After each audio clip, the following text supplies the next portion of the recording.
Mustafar breathed like a wound that had never meant to close. The planet did not merely burn, it labored. It heaved molten rivers through the seams of its own body, and threw up black ash as though every mountain on it were a funeral pyre built for a god that could not die. Padmé stood in the narrow hatchway of the skiff with one hand braced against the frame and the other curled protectively over the life within her. She had forgotten during the long flight from Coruscant how hot fear could make the body. It was not the heat of Mustafar that had made the silk at her back cling damply to her skin. It was the thought of what she might find, and of what she might fail to save. Below, the landing platform clung to the mining complex over a sea of red. The durasteel deck was gray with ash. Beyond it, pipes and towers rose in a procession of dark spines, their edges lit by the infernal bloom from the lava rivers beneath. There were no workers moving between the towers, no droids in the open, no signs of industry at all. The whole installation had the silence of a palace after a massacre. 3PO hovered behind her, his gold plating turned copper by the glow outside. "Mistress Padmé," he said, with the fussing tremor of a being built to fear inconvenience, and yet somehow equal to catastrophe. "I do wish you would allow me to escort you only as far as is absolutely safe." She almost smiled. Almost. If there were a safe place left, 3PO, we would all be standing in it. The droid made a small clicking sound of distress. R2 answered with a worried whistle from the deck, blue islands flickering from the platform to the darkness beyond the ship, as though he expected blaster fire from any angle. Padmé had insisted that they come alone. She had insisted even after Obi-Wan stepped from the shadowed corridor of her apartment on Coruscant, pale with exhaustion and grief and the ruin of all belief, and told her what Anakin had done at the temple. She had insisted after the first sick disbelief had passed, and the second, colder disbelief had taken its place. The one that knew people she loved could become things she would once have thought impossible. She had insisted because the child from Tatooine still lived somewhere in her memory, and if he lived anywhere else at all, then perhaps he could still be called back. When Anakin appeared at the far end of the platform, the sight of him struck through her with such force she had to catch the hatch again to steady herself. He was whole. That was her first thought, absurdly simple. Whole, alive, unmaimed by battle, broad in the shoulders beneath the dark tunic he had begun to favor, his cloak lifting slightly in the hot wind. His hair was longer than she remembered from the last quiet hour they had spent together. His face was leaner. The old scar near his right eye stood out starkly in the red light. Yet from this distance there was still enough of him to make memory rush forward and try to claim the present. Anakin laughing in the sunlight of Naboo. Anakin bent over a protocol text he had no patience for. Anakin grinning boyishly after some reckless victory in a war that had turned victory into another word for surviving until dark. Then he came nearer, and the illusion broke. It was not only the yellow burn at the edges of his eyes, or the strained brightness in them, though Padmé saw both. It was the stillness. Anakin had never been still in the way other people were still. Even at rest, he had seemed to be leaning toward the next thought, the next plan, the next impossible thing he intended to do. The man crossing the platform now moved with a terrible purpose, each step measured, as though he had already walked this meeting in his mind 100 times and discarded every version that did not end in obedience. "Padmé?" he said. Her name sounded reverent and possessive at once. She stepped down onto the deck. The heat rose at her like breath from an open furnace. "Anakin, Palpatine." For one heartbeat, the old softness touched his face. It changed him so completely it was cruel. He reached for her with his gloved hand, then seemed to remember himself and stopped halfway, as if even tenderness had become something strategic.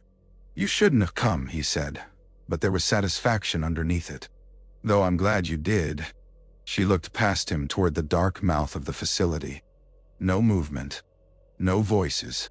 Only the endless subterranean roar of lava being driven through channels and turbines. What happened here? He did not turn. The war ended here. There was no boast in it. No remorse either. Merely certainty. The tone of a man reciting weather. Padmé took a slow breath through the sulfur. Then it's true.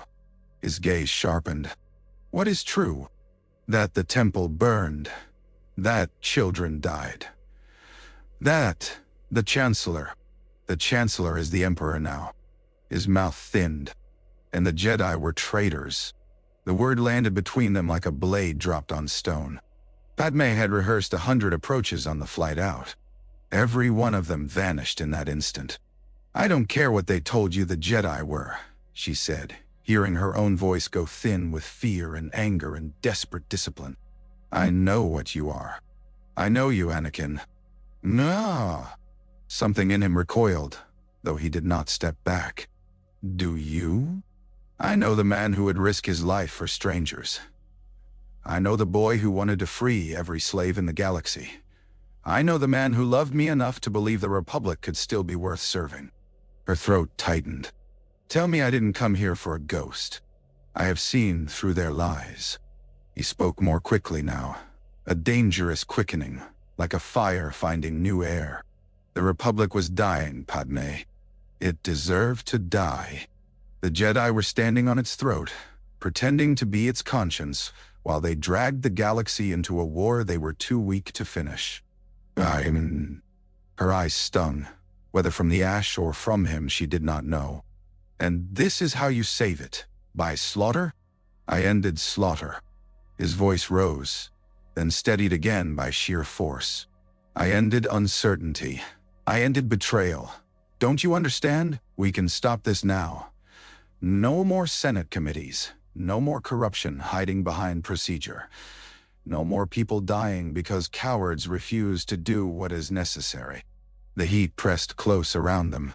Somewhere above, a plume of sparks blew sideways like a shower of bitter stars.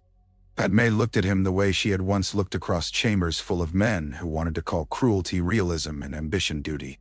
The pity in her eyes made his jaw harden. You sound like them, she said.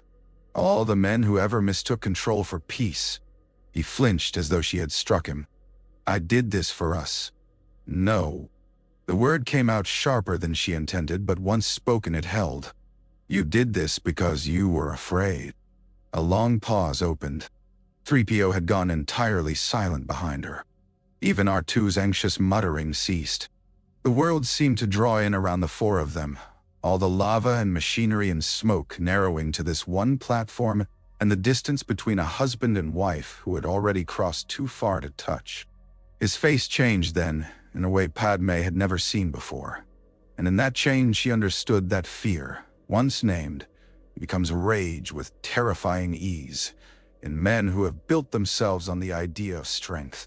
Afraid? He said softly. She should have stopped. She knew it even as she spoke again. But truth had always been the only thing she could still offer when persuasion failed. You were afraid of losing me, afraid of death, afraid of everything you cannot command. And someone showed you a way to turn fear into power, so you took it. I took the only path left. His breath came fast. I have brought order out of chaos. I have become what the galaxy needs. The galaxy does not need this. She shook her head slowly. And I don't need an empire to love you. You don't understand what I can do now. That brightness was back in him. Feverish. Exalted. I can overthrow him if I choose. I can take all of this and shape it. Not for him, for us, for our child. We could rule. We could make people safe. No one would ever have the power to take anything from us again. No one would ever have the power to take anything from us again. At that, the last of hope left her face.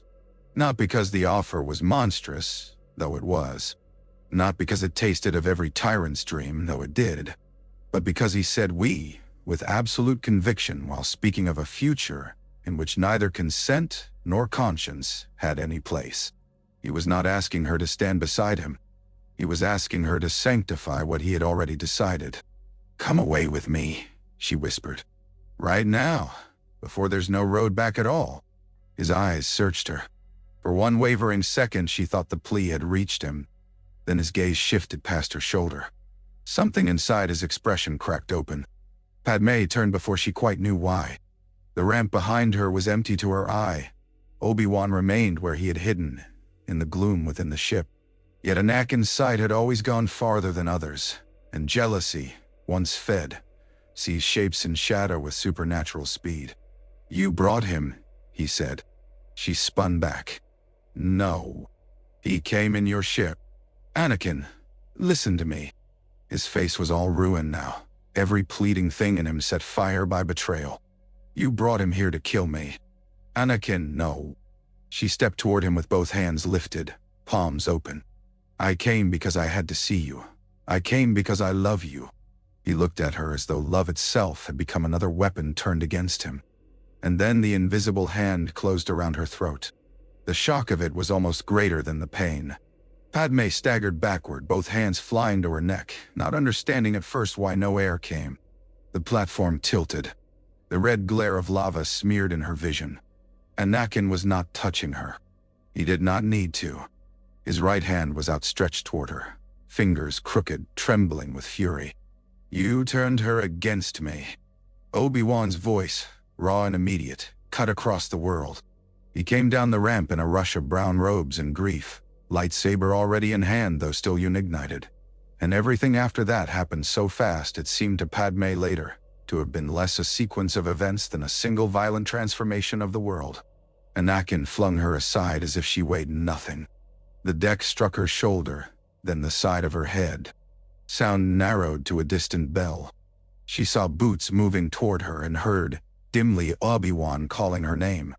Another voice answered, sharp with hatred. Lava throbbed red across the underside of the clouds. Obi-Wan had dropped to one knee beside her.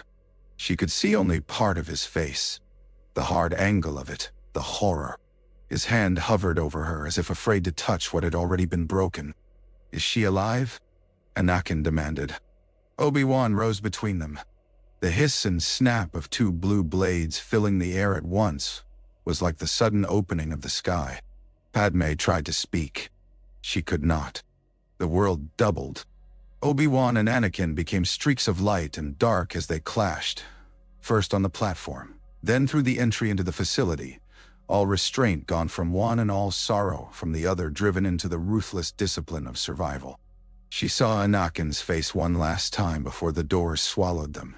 Not triumphant, not even furious now, but wounded in some place no wound could be reached. As if the thing he had feared most had finally happened, and instead of breaking him, it had only taught him how completely he could break the world. Then the doors shut, and Mustafar roared around her, and blackness rose from the edges of her sight like deep water. The first seconds of the duel belonged not to anger but to memory. Obi-Wan had fought Anakin through 10 years of war and against him in every training chamber worth the name before that. He knew the weight of the younger man's wrists at the instant before a feint, the half-turn of his shoulders when he meant to drive hard from the left, the impatient surge that came whenever defense ceased to feel like a moral act and began to feel merely like delay. More than that, he knew the rhythm beneath all of it, the particular brilliant arrogance of Anakin's talent. It had once been a thing he loved. The Force moved strangely in some beings, and in Anakin it had always moved like weather over an ocean. Beautiful, volatile, impossible to measure fully until you were already inside the storm. Now that storm met him in corridors lit by emergency crimson and furnace glare, and every skill Obi-Wan possessed became an argument against the past. They crossed blades on the threshold of the control room so hard, the impact jarred Obi-Wan's shoulders to the bone. Anakin drove him backward immediately. No attempt at testing range or pace, only a relentless sequence of strikes aimed to overpower before thought could intervene. Obi-Wan gave ground in measured steps, feet remembering footing even while his mind reeled from the fact of this. Machinery towered around them, pistons cycling, power lines pulsing with red beneath transparent casings. The whole chamber seemed to breathe with the planet. "You should have stayed away," Anakin said between blows. Obi-Wan turned aside, a descending cut that would have split him from crown to sternum pivoted and answered with a strike low toward the knee. Anakin sprang over it, landed on the railing of a service bridge, and came in again. "I will not let you murder her with the rest of your soul," Obi-Wan said. My soul. The word came out incredulous and vicious. You left your soul in the temple with the children you trained to die for a creed. Obi-Wan felt the sentence hit like shrapnel. He said nothing, because there was no breath to spare, and because in war one learns that truth can be embedded inside blasphemy. He had left too many children in too many burning places while telling himself that duty was clean enough to survive what it required. Anakin pressed harder. He fought not as a Jedi now, though the forms remained visible under the fury. The structure of Jian-So was still there in the crushing overhands and driving counters, but the philosophy beneath it had curdled. There was no measured domination in him any longer, only the ecstatic conviction that force itself could justify any end. Every blow sought not merely to disable but to obliterate. Obi-Wan moved as Soresu demanded. Economy, patience, the blade held near, every motion designed to let rage spend itself against emptiness. It had saved him against stronger men and faster men and many more desperate men. Against Anakin it felt like standing in the surf while a starship fell out of orbit one burning piece at a time. Consoles burst around them. A control panel showered sparks where Anakin's blade missed Obi-Wan's face by less than a finger's width. Warning klaxons began to howl. Somewhere deeper in the structure, the disruption reached the automated systems that regulated lava intake. The chamber shuddered and tilted almost imperceptibly. Heat gusted up through grates in the floor. "Listen to me," Obi-Wan said, cutting short a savage thrust and locking blades long enough that their faces drew close. "Whatever he promised you, he lied." Anakin's eyes shone molten gold. "You do not know what he showed me. I know him." "No." Their sabers trembled against each other, blue light strobing across clenched teeth. "You never knew anything outside your precious rules. You never saw what was coming. You were all blind." Obi-Wan broke the lock with a twist and retreat, forcing Anakin into overextension. For one brief opening, he could have gone for the wrist. He saw it, measured it, let it go.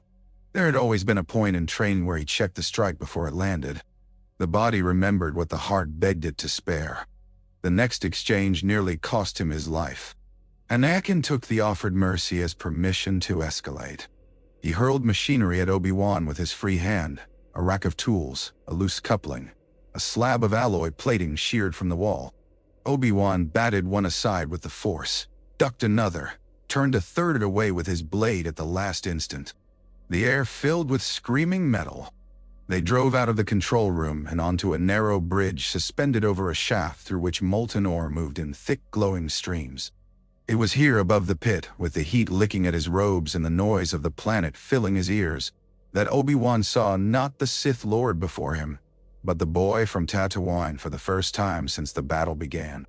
Not literally, not with his eyes, but there he was in memory, all elbows and earnestness, standing in Watto's shop and trying so hard not to hope in front of strangers, sitting beside Obi-Wan on a transport after Naboo, too young to understand what it meant that one master had died and another had not wanted him, grinning through bruises after his first humiliating week among other Padawans, refusing to admit any pain because he had mistaken vulnerability for effect.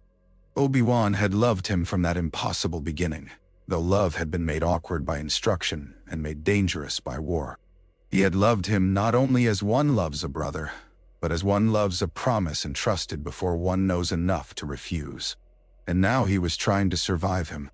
Anakin vaulted the bridge railing and landed behind him, blade carving a bright arc toward the base of Obi-Wan's spine. Obi-Wan wheeled, caught the strike, and they hammered at one another in a blur so fast that light itself seemed to lag behind steel. The bridge groaned under their feet. Bolts screamed loose. Beneath them, molten streams collided and spat up bursts of orange so fierce they outlined each man's shadow against the far wall. "You always held me back," Anakin said. Obi-Wan parried high, low, high again. "I kept you alive. You kept me obedient. I kept you from yourself." Anakin laughed then, a short, cracked sound. "And how did that work out?" The bridge gave way. They leapt in opposite directions as the center span tore loose and plunged into the shaft below. Obi-Wan landed on a maintenance arm that shuddered beneath his weight. Anakin caught a dangling cable, swung, and came up cat-like on a platform to the right. The room between them gaped open, full of steam and fire and falling metal. Any other opponent might have paused to recalculate. Anakin charged. He came through vapor and sparks like vengeance given flesh. Obi-Wan met him on the arm itself, balancing over death with the ease of long training and the terror of knowing training might not be enough. Below them, an enormous collection cup rose through the shaft, catching lava from one channel and tipping it toward another. The moving machinery created islands of brief footing amid chaos, and soon neither man was fighting on fixed ground at all. They were running, leaping, locking blades atop industrial limbs, while the entire mechanism hauled them deeper into the planet's breath. The world narrowed to heat and motion. Obi-Wan stopped trying to reach him with words, not because he no longer wanted to, because he finally understood words were now only surfaces. Anakin would cut through to get at the hurt beneath. Every appeal to memory became accusation. Every reminder of love became proof of betrayal. The young man who had once needed reassurance with a painful, almost embarrassing intensity, had found a creed that turned need into contempt. As long as he could name all attachment weakness, he would never again have to admit that fear had mastered him. Yet even now, Obi-Wan could not entirely relinquish the hope of exhausting him, of disarming him, of somehow ending this without ending the life itself. The Force whispered warnings faster than thought. Obi-Wan bent under a decapitating stroke, thrust for the chest, caught only fabric, turned his blade to intercept a kick that would have driven him off the arm and into fire. Anakin fought with every limb, every ounce of momentum, every ounce of spite. He was stronger, perhaps faster, but strength and speed had never been the whole of battle. Obi-Wan survived because he accepted limits and built his art around them. Anakin, by contrast, believed limits were insults. The arm carried them out over an open lava river where the heat became nearly unendurable. Their robes whipped behind them in the convection wind. Above, the ceiling vanished. They had emerged from the structure onto the exterior assembly, where mechanical grapples moved materials from flow to flow like the hands of blind titans. In that hellish red vastness, with the facility stretched behind them and the night open above, Obi-Wan saw the truth he had been refusing. There would be no disarming Anakin, no yielding, no collapse into sobbing repentance at the sight of what he had become. The man in front of him had crossed not one line but 100, and he had done it while naming each crossing necessity. If Obi-Wan failed here, Padmé died, the children she carried died, and the galaxy inherited not only an emperor, but a disciple forged from everything brightest and most broken in the Jedi Order. The realization did not strengthen him. It emptied him. For a moment, that almost killed him. Anakin's blade tore across Obi-Wan's upper arm, slicing through outer robe and scoring hot pain along the flesh beneath. Obi-Wan spun away, barely retaining his grip. Blood slicked his sleeve instantly. The smell of scorched cloth and skin rose sharp and intimate through sulfur and ash. Anakin followed, merciless. "You are weak, because you still pity me." Obi-Wan backed along the arm toward a floating collection platform drifting near the lava river's edge.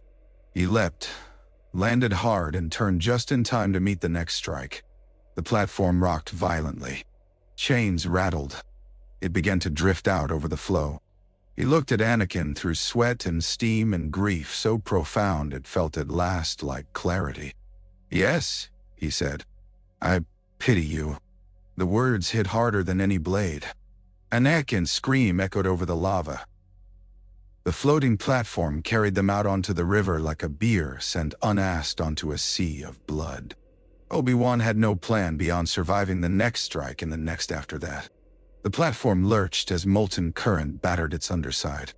Mechanical droids moved on distant booms, indifferent and insectile, tending the infrastructure of industry while two men at its center tried to decide the shape of the future with steel. Anakin came at him without pause. The insult of pity had stripped away what little remained of focus. He attacked in a storm of full committed blows that drove Obi-Wan to the very lip of the platform. Sparks flew in sheets where their blades met. Heat shimmered the air until each man seemed to wear a second body made of flame. There was no conversation now. Only breath, impact, strain. Obi-Wan's entire world became balance. The placement of a heel on slick metal. The timing of an inhalation against the punch of heat. The angle of a wrist when stopping downward power with circular redirection.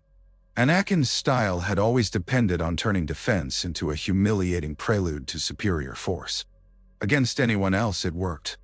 Against Obi-Wan it became a test of whether rage could outlast discipline.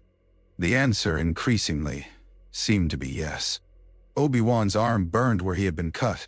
Sweat blurred his vision. The platform bucked under them as it neared the embankment of black volcanic sand from which steam rose in pale ghosts. Beyond the shore, a slanted bank climbed toward a ridge of ash-dark rock. It was not high by any sensible measure. On Mustafar, every piece of solid ground felt temporary. But as the platform ground against the bank and shivered to a halt, Obi-Wan saw at once what the terrain offered and what it demanded. A chance. The smallest chance. One made not by superior strength but by position and patience. It sickened him that even now strategy could still function beneath grief. The body kept calculating long after the heart had declared bankruptcy. He sprang from the platform to the bank, boots sinking half an inch into hot grit, and climbed the slope with swift, controlled steps. Anakin followed instantly, leaping from the platform with the agility that had once made masters shake their heads in reluctant admiration. For one heartbeat they stood apart. Lava surged below them, throwing orange light up beneath their faces. Ash drifted around them like black snow. Obi-Wan was above, not by much, only enough to see down the line of Anakin's shoulders and know how the next attack would have to be made. He knew because he had trained it into him. He had spent years teaching Anakin that some positions invited patience and some invited disaster. He had watched the younger man disregard the distinction often enough that a bitter, absurd thought passed through him then. That perhaps every lesson of their lives together had come to this one final proof, and that the tragedy was not merely that Anakin had forgotten what Obi-Wan taught, but that Obi-Wan had failed to teach him why. "Don't," Obi-Wan said. It was the first word spoken in several breathless seconds, and it came out rough with smoke and pleading. Anakin's face twisted. "You do not command me. I am not trying to command you." Obi-Wan held his blade high and ready, stance locked by instinct and desperation. "I am trying to spare you." Something terrible and wounded moved in Anakin's eyes then, some last sliver of the boy who had once been desperate to be seen as extraordinary, and now could not bear the suggestion that he might still be vulnerable. Beneath the Sith rage, beneath the betrayal, there was humiliation. That of a gifted man confronted not with equal force, but with the possibility that his own flaws had always been his enemy. He hated Obi-Wan for knowing him well enough to see it. "You always thought you were better than me," he said. Obi-Wan shook his head once. "Never." It was the truth. It sounded like a lie. Anakin roared and leapt. For an instant, he was suspended against the fiery night, body twisting into the same acrobatic strike that had once delighted crowds and bewildered enemies. A move built on speed, confidence, and the certainty that no one could answer quickly enough to make it fatal. Obi-Wan moved before thought. The blade rose in a bright, clean line. It cut through cloth and flesh and bone with the dreadful ease of a thing designed exactly for this. Not the defensive severing he had performed in 100 training bouts. Not the maiming arc of a desperate disarm. This was a killing stroke, born of perfect timing and the exhaustion of mercy.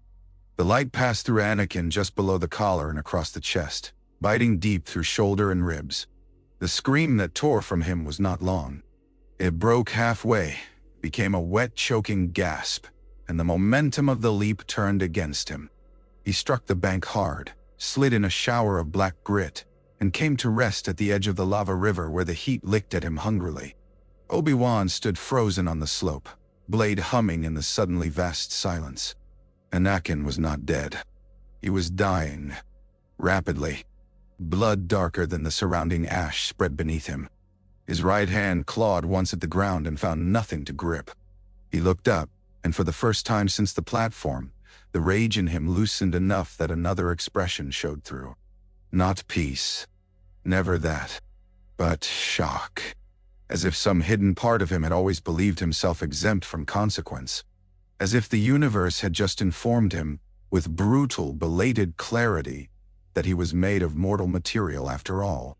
Obi-Wan went down the slope in 3 stumbling steps and then stopped again, because to go closer was to look directly at what he had done. Anakin's breath came in thin liquid catches. The golden burn in his eyes flickered. Blood bubbled at the corner of his mouth. His saber had flown from his hand during the fall and lay cooling on the bank several meters away. Blue blade vanished, hilt half buried in cinders. "Anakin," Obi-Wan said. He did not know whether he spoke in warning, apology, prayer, or mere disbelief. The younger man tried to speak. Nothing came at first but a broken cough. Then, faintly, "Padmé." The name entered Obi-Wan like a knife, turned slowly. There are moments in a life when all verdicts one has ever postponed arrive together. In that red light, with the lava moving beside them and the night swallowing witness, Obi-Wan saw not one Anakin, but all of them layered.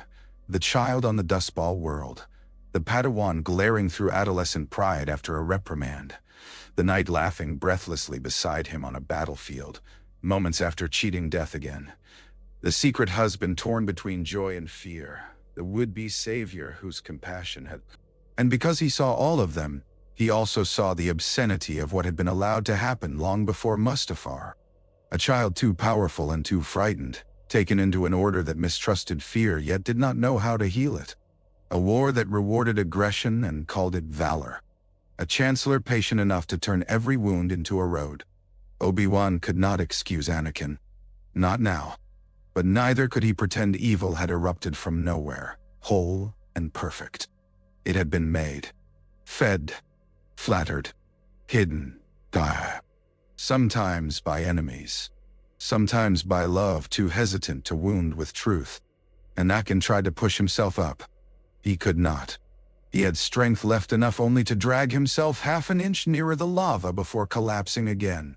His face contorted, not solely from pain but from refusal. Refusal to die. Refusal to lose. Refusal to admit that the future had slipped beyond his hand. He stared at Obi-Wan with naked hatred, and beneath it, naked terror. Obi-Wan knew then, with a coldness that would haunt him forever, that if he left him alive, even for moments, this world might still claim him in some slower and crueler manner, or Sidious might come and wrench from ruin some half-life even more monstrous than the one already made. He thought of Padmé unconscious on the platform. He thought of the child or children in her. He thought of the Emperor, who would not stop because one instrument had been broken. He lowered his blade. Anakin saw the motion and understood. There, finally, was fear unalloyed by rage. For one impossible breath, the yellow in his eyes receded, not entirely, but enough that Obi-Wan glimpsed blue beneath, clear as a memory under dark water. The boy from Tatooine looked out through a face remade by ambition and pain, and what he looked like in that instant was not damned or redeemed, but terribly young. "Master," he whispered. Or perhaps Obi-Wan only heard the shape of it in his own grief. The world was too loud with lava, too loud with blood. "I'm sorry," Obi-Wan said. The blade went through his heart. It was quick, quicker than the first strike. Anakin's body arched once, then slackened. The breath left him in a soft, startled sound, as if he had just remembered something and no longer had time to say it. The force of his life, which had always been impossible to ignore, shattered outward in a silence so vast that Obi-Wan almost cried out. The force did not scream, as poets might later have imagined. It recoiled. It folded in on itself around the vacancy where Anakin had been like skin around a wound too sudden to bleed at once. Mustafar seemed to pause. Even the nearest lava wave drew back from the bank with a hiss like indrawn breath. Obi-Wan deactivated his saber. The night dimmed by a degree. For several seconds, several years, he stood over the body and could not move. He had killed in war more times than memory could fully contain. He had killed to save clone troopers, to save civilians, to survive. He had killed men he hated, and men he pitied, and men he would never know. But this was the first time he understood to the marrow why some deaths never end. They continue in the hands that cause them, in the questions they leave too deep to answer. They become rooms one keeps walking back into for the rest of one's life. At last he knelt. His fingers shook as he closed Anakin's eyes. The face beneath his hand was already slackening into something both familiar and strange. Without rage in it, stripped now of animation, it looked younger than it had minutes before. The scar by the eye, the line of the mouth, the dark lashes on ash-smudged skin. These belonged to a man who should have grown old enough for such features to harden differently. Obi-Wan had once imagined, dimly and without admitting it, that some far future might contain them both gray at the temples, still bickering, still bound, the war an ugly memory and the Order rebuilt into something wiser. It was a foolish dream. It had existed anyway. He took Anakin's lightsaber from the bank. The metal was hot to the touch, not from the blade but from the ground itself. He turned the hilt over in his hand, remembering the workshop on Coruscant, where Anakin had built it with impatient brilliance, modifying parts before even finishing the schematics, acting offended when Obi-Wan suggested patience, then secretly proud when the balance proved nearly perfect. Obi-Wan clipped it to his belt beside his own, as if by doing so he could still claim some guardianship over what remained. Then he forced himself to stand and look toward the platform where Padmé lay. The world resumed motion in a rush, the beat of machinery, the spit of lava, the need to act. He did not look back again as he ran. Across the galaxy above the endless city of Coruscant, another duel hung for a moment on the brink of change. The Senate chamber of the Old Republic had been built for theater before it had ever been built for governance. Its tiers climbed into darkness, concentric rings of power where worlds had once shouted themselves hoarse in the name of procedure while corruption circulated beneath them like a hidden current. Tonight it was half deserted, empty by fear and decree and the stealthy death of institutions. Floating pods hung in the vast rotunda like forgotten moons. At its center, where debate had once masqueraded as consent, two figures waged a war smaller in scale than fleets and larger in consequence than campaigns. Yoda stood on the edge of a Senate pod, robes scorched, ears flattened by strain, green lightsaber held close and high. Across from him, on another pod driven by repulsor engines and malice, Darth Sidious laughed into lightning. The Emperor's face, ravaged by his own power and made somehow more expressive by ruin, glistened with sweat. He cast bolts of blue-white energy and rippling streams that turned the chamber into a storm enclosed by stone. Pod after pod ripped from its moorings under the violence of the contest and crashed against pillars or tumbled down into the cavernous abyss below. Yoda had known before he came that he might fail. What he had not fully accounted for was the extent to which failure would feel personal. The Sith Lord before him had not conquered the Republic from outside. He had sat within its heart and taught it to undo itself. He had taken every weakness the Jedi had named in whispers and turned them into architecture. Pride, fear, institutional blindness, the seduction of emergency, the willingness to let war excuse what peace never could. And somewhere beyond this chamber on Mustafar, Obi-Wan was with Anakin. Yoda did not allow that thought to become prayer. Prayer and fear are cousins in moments like these. But it moved through him all the same, a quiet ache beneath the discipline of combat. Sidious hurled another pod. Yoda vaulted aside, letting the massive structure slam through the place where he had stood a heartbeat earlier. The crash shook dust from ancient stone. He landed on a lower platform, drew the force around him, and hurled debris back.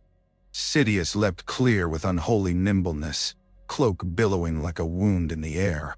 "So the Grand Master falls at last," Sidious said, voice echoing from every surface. "You have seen the future, little Jedi. You know how this ends." Yoda did not answer. He drew on the living force, on the billions of lives beneath the city, on the small, stubborn pulse of beings who still loved one another, despite all machinery of dominion, and he struck. For a few blazing seconds, the chamber became pure contest of will. Lightning met absorbing blade.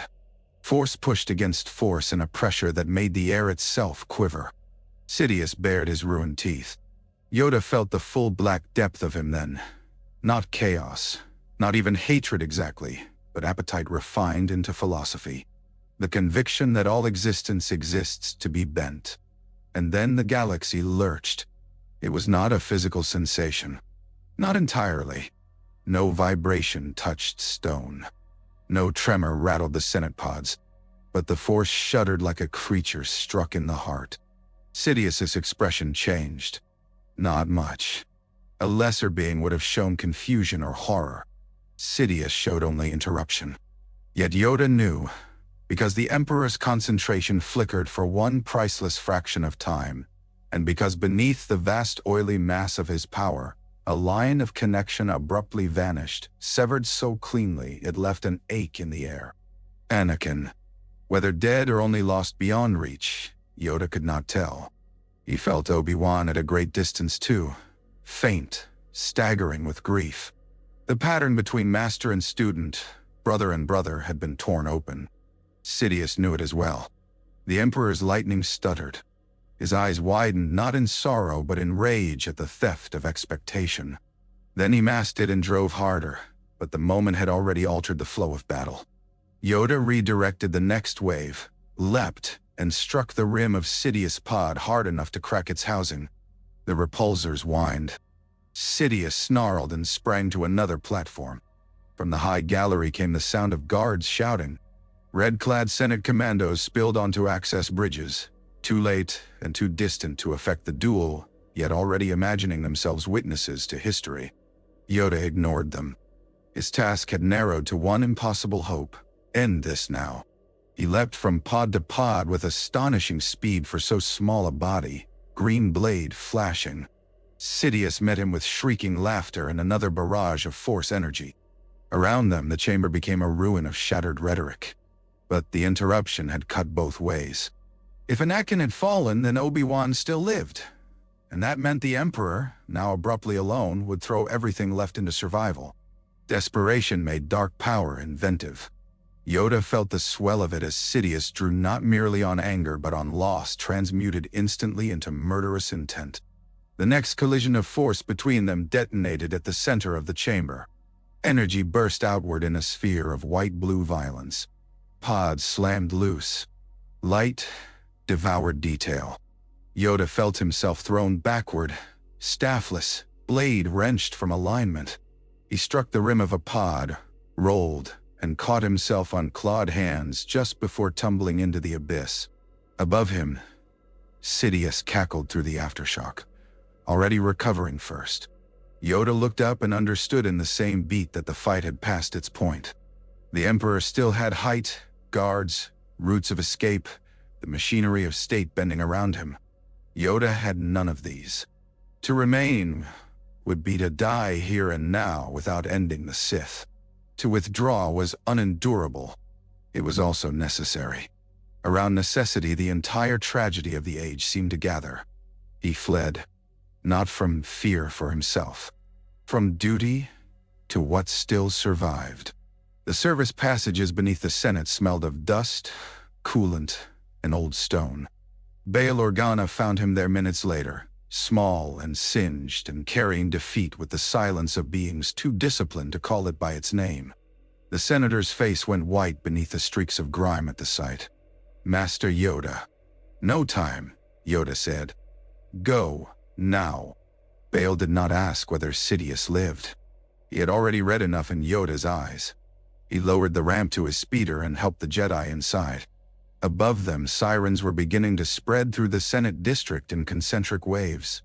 As they sped through the night, traffic canyons of Coruscant, red and blue emergency lights rippling over transparent steel and tower shadow, Yoda closed his eyes. The rupture in the Force still ached. Obi-Wan yet lived. Padmé lived, though dimly, flickering. Beyond that, there was only pain and a strange silence where one blazing future had gone out. Bail glanced at him from the pilot's seat. Kenobi? Yoda opened his eyes. To us he comes. Much has changed. On Mustafar, Obi-Wan had reached Padmé's side. She lay half-curled on the deck where Anakin's power had cast her, one hand at her throat, lips parted, skin terribly pale beneath soot.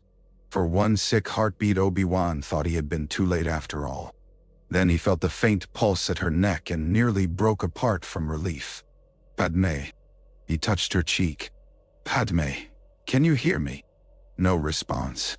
He lifted her carefully. She was lighter than she should have been, light in the way exhausted beings feel when the body has begun choosing what to surrender. Her head fell against his shoulder. Through the thin fabric he could feel the erratic beat of her heart. Beneath that, more faintly, he felt the lives within her.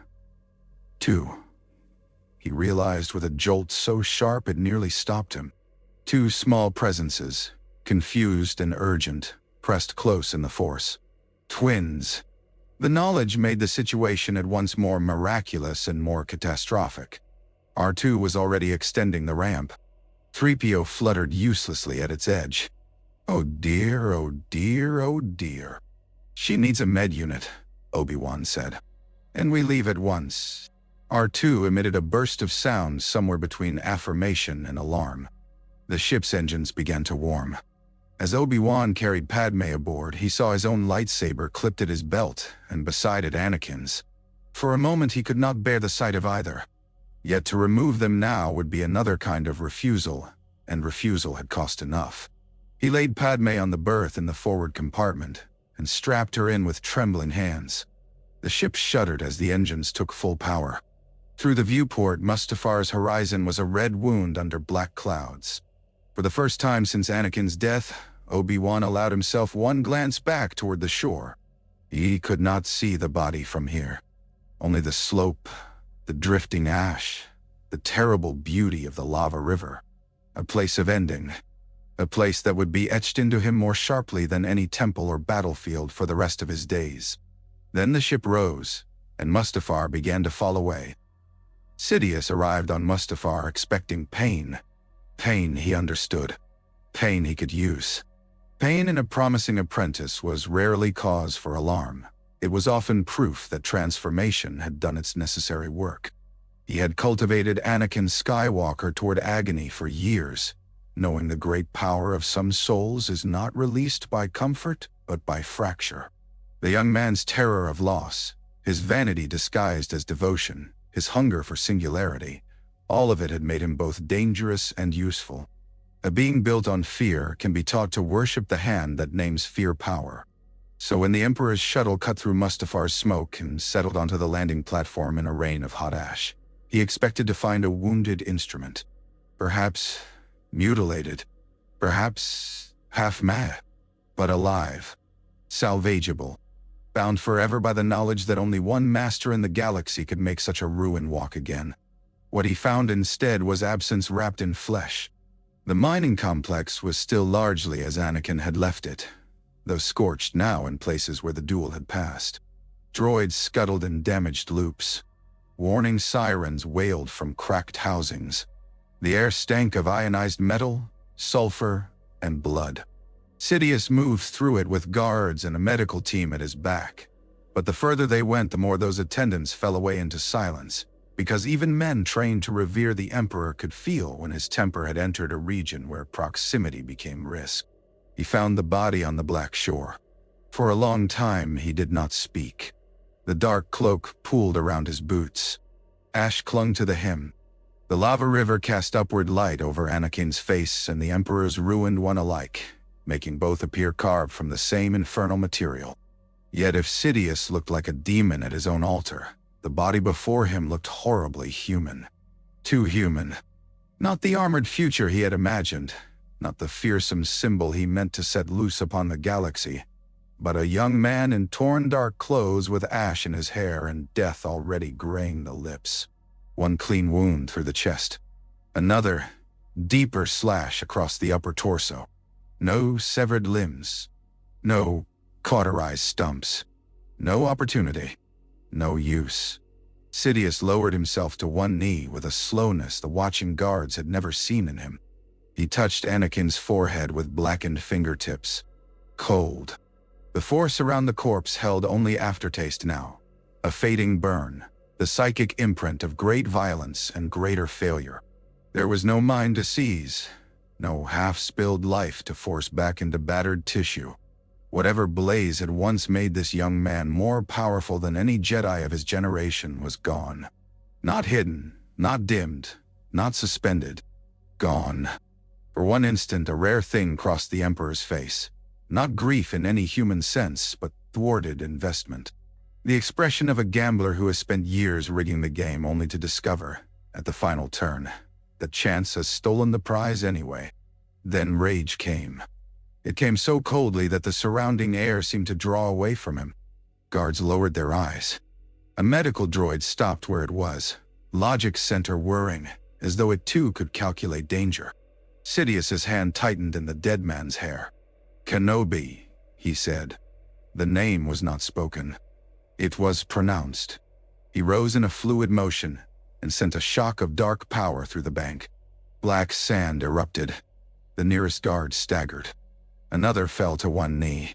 The lava at the edge of the river frothed violently for several seconds, responding to a will not strong enough to command nature but more than strong enough to offend it. One of the royal guards, wiser than brave, ventured to speak only when the storm had lessened by a hair. "Your Majesty, shall the body be prepared for transport?" Sidious turned toward him. The guard felt, in that instant, exactly how close men always stand to execution in the presence of absolute power. The Emperor's eyes held no indecision, only calculation moving at tremendous speed behind fury. "Not a word of this leaves Mustafar," Sidious said at last. His voice had regained its softness, which frightened those around him far more than shouting might have done.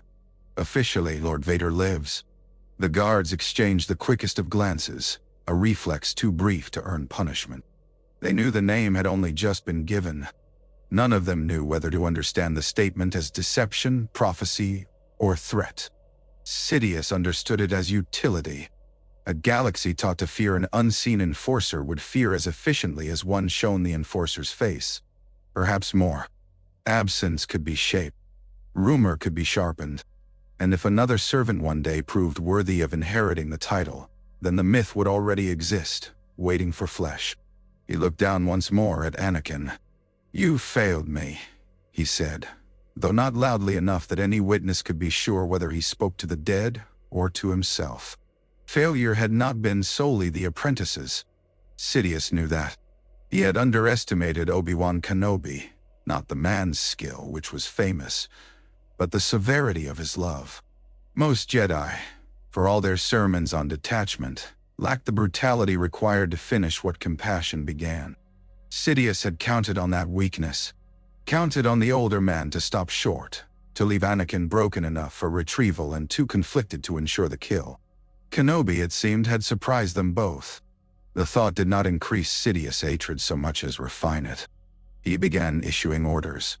The body would be sealed in a transport capsule. No med droids permitted to interfere beyond basic preservation. The remaining Separatist records in the facility would be stripped and incinerated. Every sensor log of incoming and outgoing traffic would be secured under Imperial seal.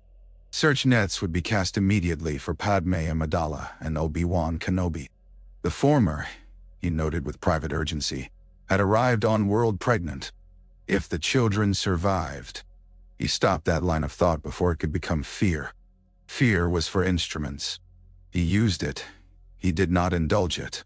Yet the possibility remained. He had long sensed the unborn faintly around Anakin, more as a distortion in future patterns than as distinct lives. He had not cared to look closely. Children could be managed later.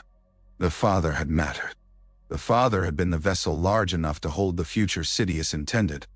Now that vessel lay on volcanic sand, and the future had become less certain.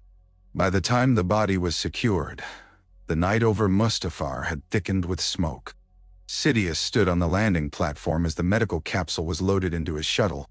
He did not accompany it immediately. Instead, he turned his head once, as if listening. Far away, across the star-choked black between worlds, something small and bright trembled against the dark. Not Anakin. Not Obi-Wan. Something new. He could not locate it precisely. The signal was too faint, muddled by distance and by his own rage. But it was enough to bring his mouth into a line of unpleasant understanding. "Find Amidala," he said. A clone commander struck his breastplate. "At once, my lord." Sidious entered the shuttle at last. The ramp closed. Engines thundered. As Mustafar shrank below him into a coal ember in the void, the Emperor allowed himself a thought he would never have spoken aloud. That empire, for all its power, had suddenly become lonelier than he had planned. On the flight back to Coruscant, Anakin's body lay in a sealed capsule in the aft compartment. There would be no ceremony, no public mourning, no honor guard and polished armor lining the halls. The young hero of the Clone Wars had already been erased politically by the role Sidious meant him to inhabit. Now he would be erased materially as well, transformed from person into secret, from secret into weaponized legend. The Emperor sat alone in the forward chamber, hands folded over the ebony head of his cane, and stared into the reflection of the stars on the viewport until they looked like cracks in black glass. Polis Massa was an outpost built around the idea that some kinds of life required distance from history. The asteroid facility drifted in a field of pale stone and older silence, its corridors curving gently around medical rotundas and observation domes that looked out onto black space pricked with indifferent stars. Everything there was white, or silver, or sterile blue. After Mustafar, the place seemed to Obi-Wan like a dream of mercy dreamed by someone who had never once stood on a battlefield. He stepped from the skiff carrying Padmé while med droids rushed to meet him, their metallic limbs unfolding in efficient concern. Bail Organa was already striding across the intake platform, cloak loose, face drawn with exhaustion from his own escape from Coruscant. Obi-Wan. The senator stopped short when he saw the blood on the Jedi's sleeve and the expression beneath it. No one needed the Force to know that something beyond ordinary loss had occurred. "She's alive," Obi-Wan said. "Barely." The med droids took Padmé from him and transferred her to a floating bed. Monitors sprang to life above her in lines of Aurebesh and pulsing readouts. Her throat already showed darkening marks where Anakin's power had closed around it. Obi-Wan could not look at them without seeing again the instant he had failed to stop it. "Anakin?" Bail asked quietly. Obi-Wan's mouth moved. No sound came. Yoda approached then from the far corridor, small figure leaning more heavily than usual on his staff, robes singed and patched with Senate dust. The old master looked first at Padmé, then at Obi-Wan Darcho. In Yoda's eyes, Obi-Wan saw that he already knew enough. "Gone," Yoda said. It was not a question. Obi-Wan lowered his head. "By my hand." No one spoke for several seconds. The hum of medical equipment filled the space where language could not. Bail turned away first, staring out through the nearest viewport into the starfield as though he needed distance, any distance, before he could speak again. Yoda's ears lowered. "Hard the path has been. Harder still the steps before us." Obi-Wan laughed once under his breath, a broken, useless sound. "Do not comfort me, Master. I have not earned it." Yoda came nearer. The green face lifted, old and furrowed by grief, not for one fallen night, but for an age unraveling. "Comfort, this is not. Truth, perhaps. Choice there was. Good choice and bad choice, no. Only lesser darkness and greater." Obi-Wan looked at him. "If that is wisdom, it is a poor substitute for absolution.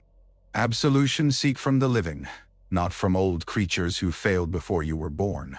The sentence struck Obi-Wan so unexpectedly that he almost smiled. Not because it was gentle, because it was not. Yoda had always wielded plainness with more force than speeches. The med droid sealed Padmé into a treatment alcove. Fluids flowed. Air composition altered. One of the droids, its polished shell reflecting the room's stark light, rotated toward them. Patient is experiencing acute respiratory trauma, elevated stress markers, and premature labor onset. It said in a tone so neutral Obi-Wan briefly despised it. Stabilization possible, but risk factors remain severe. Her children? Bail asked at once. The droid clicked. 2 fetuses, both viable at present. Bail closed his eyes. Obi-Wan had the absurd thought that everyone in the room was suddenly standing around a secret too bright to look at directly. Padmé did not wake for hours. When she did, the rotunda had quieted into the artificial night cycle of the station. Most of the overhead lights had dimmed. A line of stars burned cold through the observation dome. Obi-Wan sat beside her with his elbows on his knees, and Anakin's lightsaber hidden inside the folds of his robe, because he could not bear for her to see it yet. Bail dozed upright in a chair by the far wall. Yoda stood at the viewport like a carved figure in a shrine, listening perhaps to things no one else could hear. Padmé stirred first with pain, then with memory. Her hand rose weakly to her throat. Her eyes opened. For one bewildered second, the clean white room around her made no sense. Then she saw Obi-Wan, and knowledge entered her face in a single devastating rush. Mustafar. Obi-Wan leaned forward. "You're safe." She stared at him with such intensity that the rest of the room ceased to exist. Anakin. Dortoti. There are truths one cannot shape. Obi-Wan had thought, while she slept, that he might find words to ease the blow. None remained now. "He's dead." She did not cry out. Padmé Amidala had been too long trained by politics to spend grief in public sound. Instead, something in her gaze simply withdrew, as though a city had closed all its windows at once against a storm. How? The question was soft. Not empty. Not empty. Demanding. Obi-Wan tried to answer and discovered that the event, so vivid in memory, became almost unspeakable the moment he attempted to arrange it into sequence. We fought. He would not stop. His eyes dropped to the bruises on her throat and rose again. I ended it. Ended. She repeated the word as if testing whether language could still hold meaning.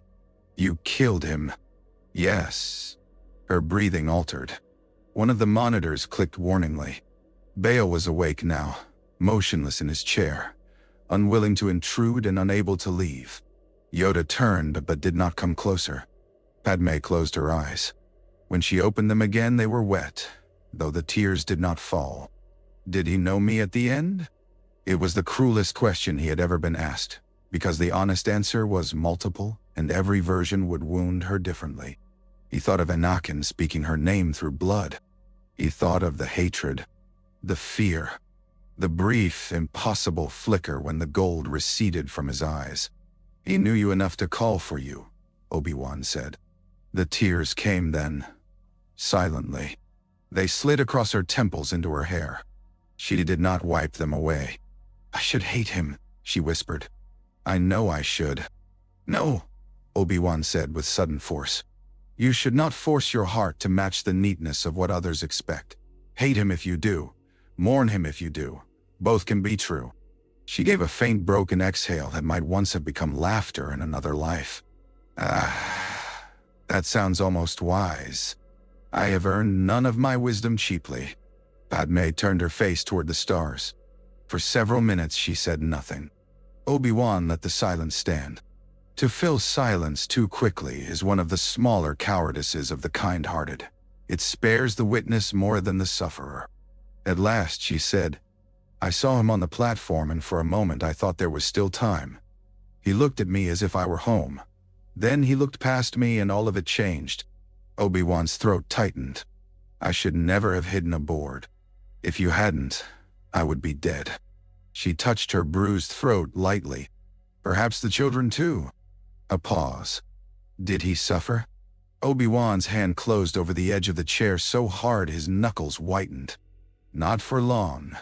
The answer satisfied neither of them. Padmé turned back to him. There was no accusation in her face. which made his own guilt burn more fiercely. "You loved him," she said. Obi-Wan bowed his head. "Yes. As a brother? As much as I knew how." He looked at her then, honest because anything less would have been obscenity. "And perhaps at times as a son I was not fit to raise. I do not know anymore where one duty ended and another began. I only know I failed him in ways I cannot yet name." Padmé watched him for a long time. "Then we failed him together." The words were not absolution. They were worse and better than absolution. They admitted shared humanity where condemnation might have been easier. Across the room, Yoda spoke without turning fully. "Blame, a hungry thing it is. Feed it and feed it. Still more it asks. Truth better. Fear in him there was, planted deep. Fear in all of us there was, and pride. Used these were." Padmé looked at the old master. "And what use is that truth now?" Yoda's gaze moved to her abdomen, where beneath sheets and monitors the children waited on the threshold of a galaxy newly dangerous. "For what comes after?" A fresh contraction hit her then, wrenching all philosophy away. She gasped, fingers digging into the bedding. Alarms leapt bright across the monitors. The med-droids closed in immediately, extending instruments. Obi-Wan rose but held back, hands useless at his sides. "Labor is accelerating," a droid announced. "Preparations must begin." Bail crossed the room. "What do you need?" "Sterile field, blood replacements, immediate clear access." The rotunda turned suddenly busy with purposeful motion. Drawers slid open. Surgical lights descended. Padmé gritted her teeth against the pain and then, astonishingly, found breath enough to seize Obi-Wan's sleeve. "If they live," she said, voice frayed but fierce, "they must never become what he became." Obi-Wan covered her hand with both of his. "They won't. Don't promise what you cannot command." He almost said no one could command such a future, but the irony was too sharp. Instead he said, "Then I promise this. They will be loved before they are trained. Whatever else we do, that must be different." Something eased in her expression. Not peace, but recognition. She released his sleeve as the next contraction seized her. Yoda lowered his head. In the dim silver light of Polis Massa, while machines prepared and stars looked on, he heard another presence at the edge of perception. Patient, luminous, familiar in a way that reached back through war and death to desert sands and a funeral pyre on Naboo. Qui-Gon. Not words yet, only nearness, but enough that Yoda felt, beneath grief, a movement of the Force, not toward triumph, but toward endurance. Childbirth is often spoken of as though it were instinct shaped into grace. In truth, it is labor in every sense the word can bear. It is pain that strips pretense. It is blood, fear, stubbornness, and a body insisting that life pass through it at terrible cost because there is no other gate. Padmé entered that labor with a bruised throat, a heart newly bereaved, and a future so uncertain it might have daunted someone less disciplined into surrender. The droids could measure oxygen, pulse, blood pressure, hormonal stress. They could not measure the thing she was fighting most directly, the temptation of letting go. Not because she wished to die, not in any simple dramatic fashion, but because grief loosens one's grasp on sequence. It whispers that one moment is enough, that no horizon deserves effort when the shape of the world has already been broken beyond recognition. The first hour was all endurance. Padmé bore the contractions with the rigid self-command that had carried her through Senate sessions, blockades, assassination attempts, and war councils. She saved sound wherever she could, breathing through pain instead of spending it. The droids instructed. She obeyed only so far as their instructions aligned with a control deeper than medicine. Bail moved when asked, "Fetching this, or holding that?" Is aristocratic grace reduced to raw practical usefulness, and all the nobler for it. Obi-Wan stayed near the wall at first, hands clasped before him, face hollowed by helplessness. He had seen armies move because he ordered them. He had faced down tanks and starfighters. None of that prepared him for the sight of a friend laboring beneath a sorrow he had helped make unavoidable. The second hour erased dignity. Padmé gripped the rails of the birthing table until the tendons stood white in her hands. Her hair stuck damp to her temples. She cursed once in a voice so fierce Bail blinked at the force of it, then nearly laughed in spite of everything because the sound was so vividly, recognizably her. Yoda remained still near the foot of the bed, eyes half closed, not intruding with platitudes, only steadying the room with presence. The Force moved around Padmé in waves of pain and determination that no Jedi discipline had shaped, and no Sith rage could counterfeit. Obi-Wan thought, watching her, that the galaxy had long underestimated the political women it called ornamental. It had rarely bothered to imagine the scale of resilience hidden beneath poise. At one point, Padmé twisted toward him, breathless, eyes bright with unshed tears and fury. "If you tell me to breathe one more time, Obi-Wan, I will haunt you." Something in him cracked enough to let through a real smile. "Then I shall preserve my silence." Wise. The moment passed, but it left behind a fragile thread of humanity strong enough to bear them through the next wave. The first child came just before the station's artificial dawn cycle would have begun, though no dawn touched Polis Massa except the abstract clockwork of systems. There was only the cold blaze of stars beyond the glass, and the sudden piercing cry of an infant entering air. All motion in the room seemed to stop. One of the med droids lifted the newborn, swift and practiced. Tiny limbs, a furious face, a dark thatch of damp hair, life raw as lightning. "A male child," the droid announced. Padmé's head fell back against the pillow with a sob that was almost laughter, almost weeping, almost simple astonishment. "Let me see him." The droid cleaned and wrapped the infant before bringing him close. Padmé took him with shaking arms. The child quieted almost at once, not because the world had become safe, but because he had found the one heartbeat he had known longest. Obi-Wan stepped nearer without meaning to. He looked down into the infant's face and felt the Force move in a way utterly unlike Anakin's devastating blaze. This was not a storm. It was clear water over deep stone. Quiet. Open eye. Not lesser, never lesser, but differently poised. "He has his father's mouth," Padmé said, and then the words broke her. Obi-Wan looked away for a moment, unable to trust his own face. "What will you call him?" Bail asked softly. Padmé stared at the child as though the answer had existed before language. "Luke," she said. The name settled over the room with strange rightness. No sooner had it been spoken than another contraction struck, sharper than the last. The droids moved quickly.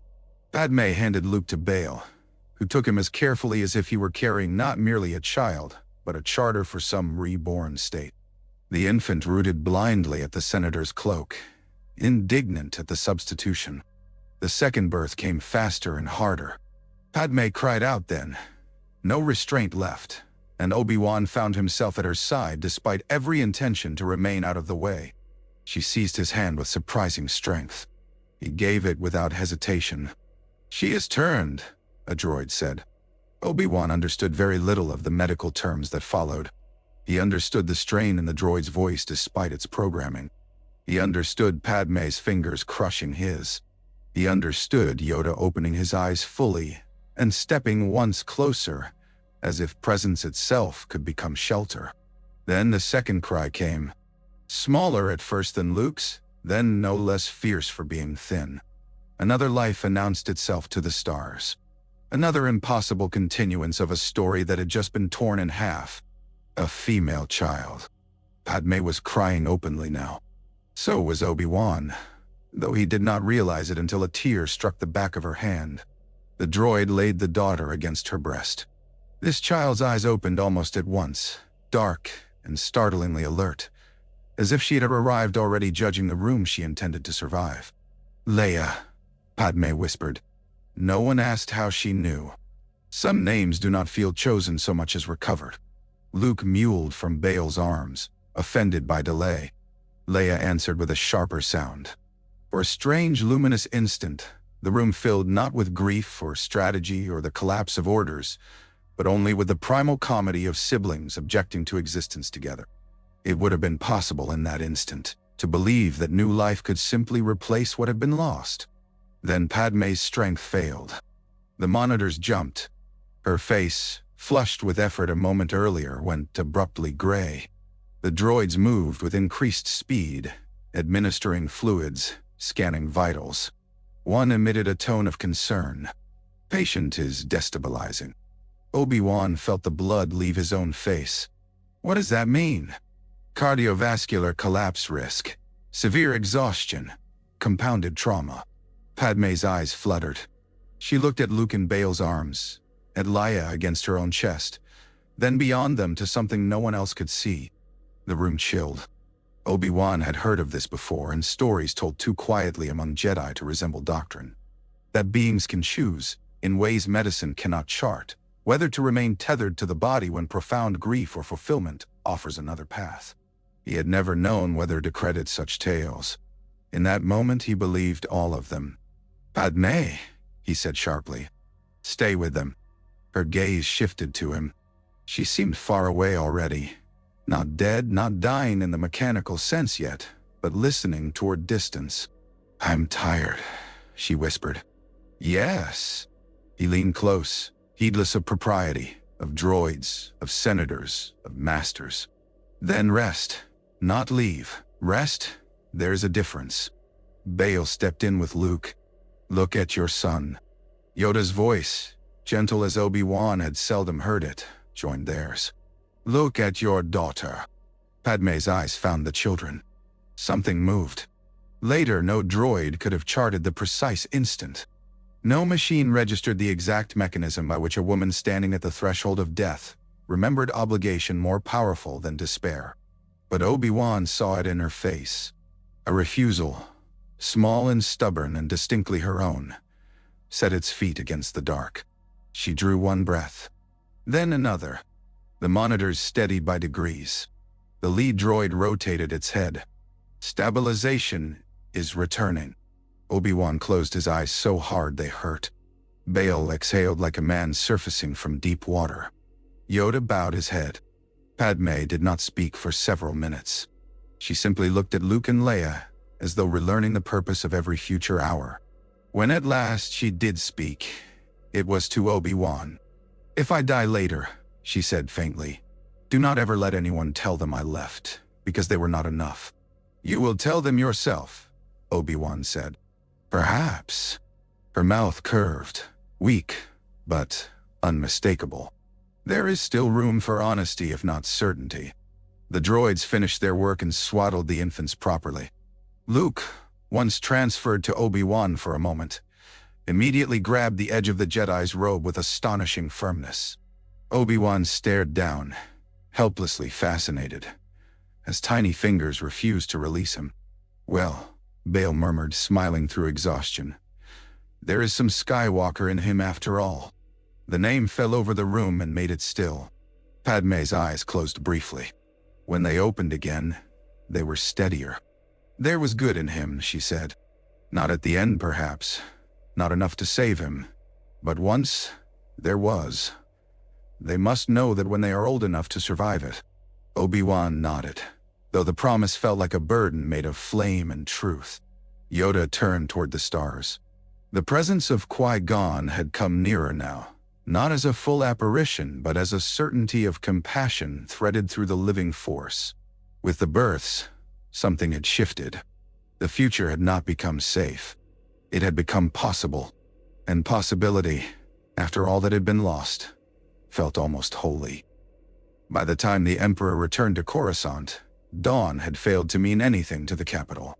The city planet glowed at all hours, its miles of windows and transit lanes making mockery of the natural cycles under which beings once measured themselves. But there remained a difference between official day and official night, and power moved differently through each. In the wake of the Jedi Purge, the small hours had become Sidious' preferred terrain. Night made fear more plausible. Night taught bureaucrats that orders issued in darkness need not survive the scrutiny of morning, because morning itself had become another instrument of rule. The Imperial Palace received him with absolute silence. Anakin's body did not come through the ceremonial halls.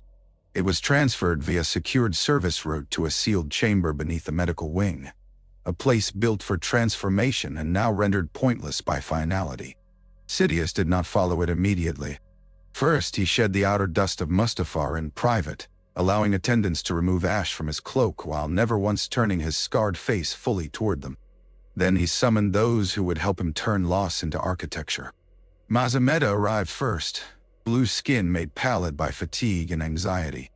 His long face, normally schooled into bureaucratic compliance, betrayed a flicker of alarm at the Emperor's evident mood. Tarkin came shortly after, precise as a knife in officer's gray, carrying a datafolio and the crisp attention of a man whose ambition had long ago taught him to prefer dangerous rooms to irrelevant safety. They met not in the public audience chamber, but in a smaller throne room lined with dark stone and narrow windows, through which the city lights looked like distant fires seen from a fortress hill. The throne itself rose on shallow steps, all angles and shadow, more sculpture than seat. Sidious took it as though taking possession anew. For a moment he said nothing. Amidala remained bowed. Tarkin stood at parade rest, eyes lowered but keenly aware. At this hour, Sidious said at last, the remnants of the Jedi attempt to understand why they failed. Neither subordinate answered. The Emperor had not asked a question. They will conclude, he continued, that they failed because they underestimated my power. A thin smile touched his ruined mouth. They will be wrong. They failed because they mistook institutions for convictions. Convictions for virtues. Virtues for inevitabilities. By the time a civilization realizes it has no immune system left, conquest is almost a courtesy. Now, Amidala swallowed. Your Majesty's triumph is complete. No triumph is complete while uncertainty survives. Tarkin, who understood that men rise by recognizing when tyrants have moved from ceremony to appetite, stepped in smoothly. Search operations for surviving Jedi are already expanding. Sector governors have requested authority to operate outside prior legal constraints. Granted, Sidious said, but not only for Jedi. Senator Amidala is to be found. None, Padmé. Amidala's eyes flickered up. The Naboo senator, my lord. The same. Sidious let the words fall lightly. She fled Coruscant shortly before the temple operation. She is connected to Kenobi. She was pregnant. No one in the room reacted visibly. Yet, the silence that followed sharpened. Tarkin spoke after the briefest beat. If offspring exist, they may be politically useful, or dangerous. Everything is useful until it ceases to obey. Sidious leaned slightly forward. I want every midwife, physician, and transport registrar within 1,000 systems examined. Quietly. We are not yet prepared to reveal concern. Amidala inclined his head. As you command. Furthermore, Sidious said, the development of a specialized force structure for Jedi pursuit will accelerate. Not the clones alone. They are obedient, but they do not understand the quarry. There are others better suited. Amidala's gaze shifted infinitesimally. He knew of them then. The broken temple guards, the fallen adepts, the force-sensitive hunters already drifting toward the new order like scavengers toward a battlefield. Tarkin said, a disciplined corps under direct Imperial authority could be trained, equipped, and compartmentalized. Public visibility may remain low. Precisely. Sidious' eyes half closed. Fear must be administered in varied doses. A visible army for planets. Invisible knives for survivors. None. Amidala. The audience continued in that vein for some time, moving through lists of names, sectors, supply lines, intelligence leaks, and public narratives. The Emperor's mind, once set back into motion, gave little sign of the rupture Mustafar had inflicted. If anything, he appeared colder, more exact. Yet beneath every order lay the shape of missing expectation. Vader had been meant to stand at the center of this new machinery not only as executioner but as symbol. a legendary Jedi hero transformed into an avatar of terror, proof that history itself had bowed. Without him, the Empire would rely more heavily on systems, more visibly on fear by committee. That was not weakness, perhaps, but it was inelegant. Once Tarkin and Mas Amedda had been dismissed, Sidious descended alone into the medical wing. The chamber prepared for Vader was still active. Banks of monitors glowed in the dark. Surgical arms hung poised above an empty Durasteel table. Circulation pumps stood ready. Rows of replacement components waited sealed in transparent housings.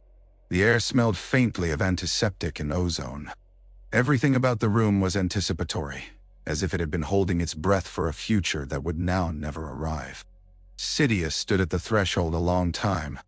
He imagined, not sentimentally but analytically, the figure that might have emerged from this room had Kenobi failed to finish the work. Not the handsome war hero Anakin had once been, that had already ended before Mustafar, but something more useful. Pain armored into obedience, fear weaponized permanently, all remaining tenderness burned away beneath mask and machine. A creature who would hate his master and need him absolutely. There are few combinations more stable. Now the table remained empty. Sidious walked to the control panel and, one by one, deactivated the systems. Lights dimmed. Machinery lowered into dormancy. The silence that followed was immense. At the far end of the chamber, guarded behind a transparent steel seal, lay the capsule containing Anakin's body. Sidious did not approach it immediately. Instead, he stood with one hand resting on the inert control surface and allowed himself, for perhaps the only time in that entire turn of events, to feel the sharpness of frustrated design. He had arranged a war, corrupted a republic, dismantled an order, curated a soul, and still contingency had found him. The dark side does not reward self-pity. It devours it. So he turned frustration outward at once, refining it into resolve. When he finally stepped to the capsule, his own reflection ghosted over the face within. Anakin looked less terrible in death than Sidious might have wished. There was too much youth left in the features, too much evidence that this had once been a man who could inspire loyalty without coercion. That would not do. History would need editing. "You were going to be magnificent," Sidious said quietly. No response, of course. The dead only argue with the living through memory, and Sidious had never granted memory the rank of trusted counselor. He placed a hand against the transparent steel and felt nothing. Then, faintly, there again, that bright, distant tremor in the Force. The children, perhaps, or the future gathering around them. He reached outward with practiced malice, seeking line and location. The signal vanished into the noise of countless lives. His fingers curled. "So," he murmured, "you escaped me. Not forever." He turned away from the capsule and summoned a holorecorder. To the sectors, new directives would go out within the hour. To intelligence, encoded authorizations. To the governors, stronger hands. To selected dark adepts, invitations disguised as tests. An empire could be built without a chosen heir. It would merely become more suspicious, more bureaucratic, more eager to crush any irregularity before it grew mythic. If the Skywalker line had branched beyond his design, he would prune it in due course.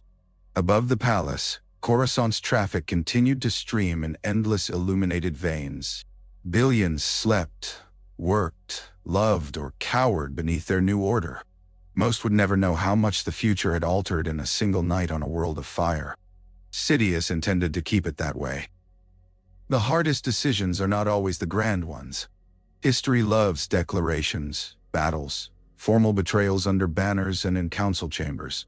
Yet the choices that scar most deeply are often intimate and nearly silent.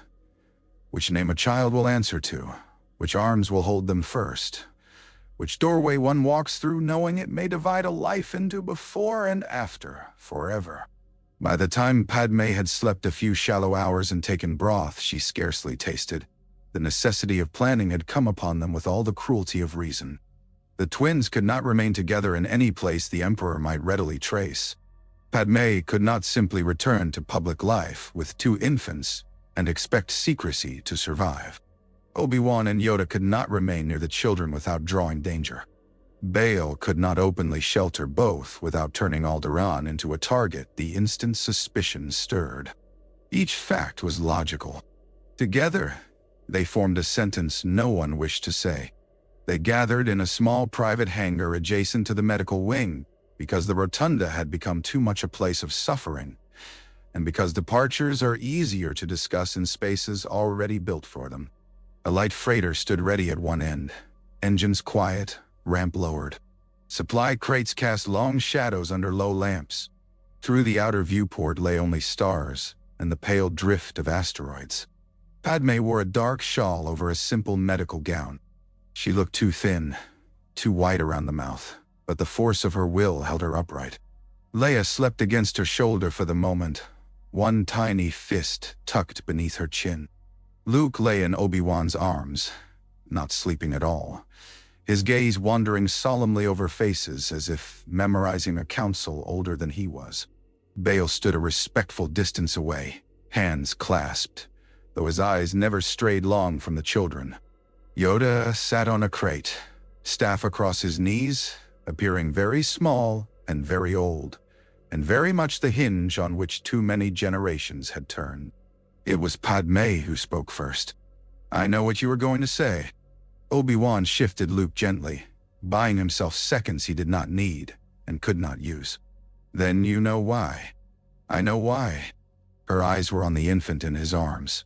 "Understanding is not the same as agreeing." Bail stepped closer. "No one is asking you not to grieve this." Padmé's mouth tightened.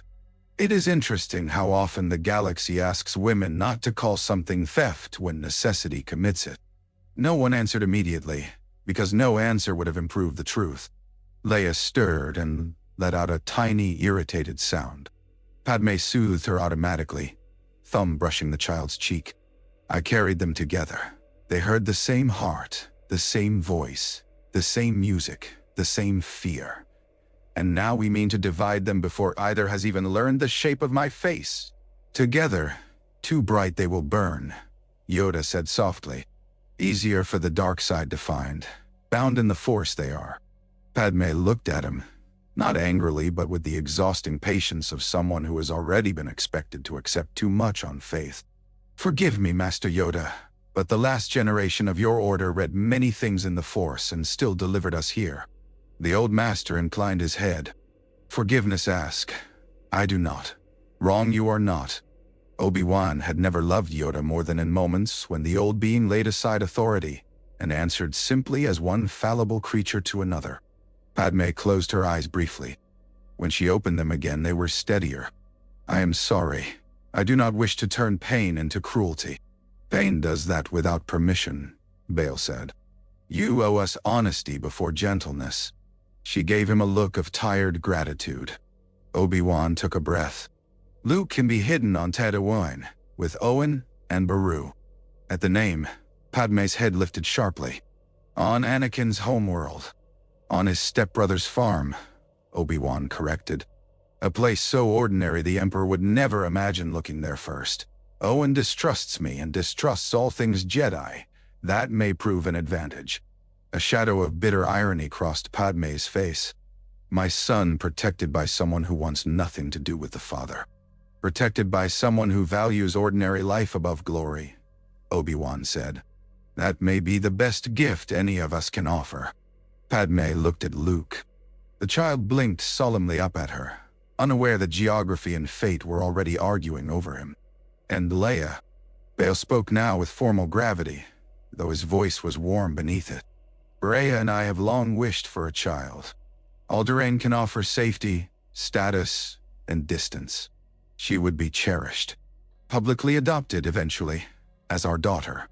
"None. Nay." Padmé's arms tightened around Leia. "Eventually. Not at once," Bail said. "Too abrupt a change would invite attention. We will move carefully, quietly, until the trail has cooled." "Trail," Padmé repeated. "You speak as though I were prey." Obi-Wan met her gaze. "You are." No one flinched from the word. It was too true. The quiet stretched. Padmé moved to the viewport and stood looking out into the starfield, Leia sleeping against her. Obi-Wan watched the line of her back and remembered the first time he had seen her, a queen too young to bear the weight of a world, and somehow bearing it anyway behind formal paint and ceremony. She had always seemed born for public poise. It was one of the age's ugliest ironies that she now had to survive by vanishing. At length she said, "The Emperor will look for me first on Naboo." "Yes," Bail said. "He will monitor my family." "Yes. He will assume my children died with me if he can be convinced I died before labor." The sentence brought all heads around. Padmé turned back from the stars. There was calculation in her now, cold and clear and painfully familiar to anyone who had watched her work the Senate. Grief had not dulled her. It had distilled her. "A funeral," she said. Bail frowned. "Padmé? A public death." She continued as if he had not spoken. "Naboo mourns beautifully. The Emperor would never forbid it. Appearances still matter to him. If the galaxy believes I died carrying Anakin Skywalker's unborn child, then no one searches for infants." Obi-Wan felt equal measures admiration and dread. "You would let them bury your name? If it keeps them alive? Gladly." Bail stepped nearer, distressed despite the evident strategic merit. "There would have to be a body." "I had handmaidens once," Padmé said. "Women who studied how to become my reflection. Naboo knows how to stage truth and lie until even close friends stop distinguishing them." "Sabe," Bail murmured, remembering perhaps old stories from the blockade years. Padmé's gaze dropped. "If she lives. If not, another way will be found. A sealed bier. Ceremonial wrappings. Naboo rites conceal more than outsiders realize." Obi-Wan thought of the political instinct required to propose one's own funeral less than a day after childbirth and felt something like awe beneath the sorrow. "And you?" "I'd disappear." Padmé's voice did not waver. "No Senate? No public identity? No contact with either child unless necessity outweighs risk?" That last clause hurt her to say. It showed. "I can work through channels too small for the Emperor to notice yet. Relief networks. Refugee lines. Senators who still have souls but not yet courage. The rebellion begins in whispers, not speeches." "Babana." Bail looked at her with a kind of fierce respect. "Alderaan can provide cover, resources, discreet movement. But you cannot remain openly with us. I know." She looked again at Leia, then at Luke. "I will not endanger them by needing to see them." That finally undid Obi-Wan. Not outwardly. He had long practice in containing feeling, but inwardly he felt the sentence tear through him with greater force than many battlefield deaths. This was the true price of surviving tyranny. Not only bodies and planets, but the daily amputations of love from proximity. Yoda studied Padmé for a long moment. Strong in the Force these children are. Strong in will their mother is. Path this may be. Padmé laughed softly, without mirth. "That is almost blessing." "Closest thing to blessing old Jedi offer," Yoda said. Even she smiled at that. Bail approached her carefully, giving her full chance to refuse. "If Leia is to come with me, she will know she was loved from the first second. She will know courage before duty, and duty before pride. On that, I give you my word." Padmé looked into his face as if searching for every promise the man had ever kept.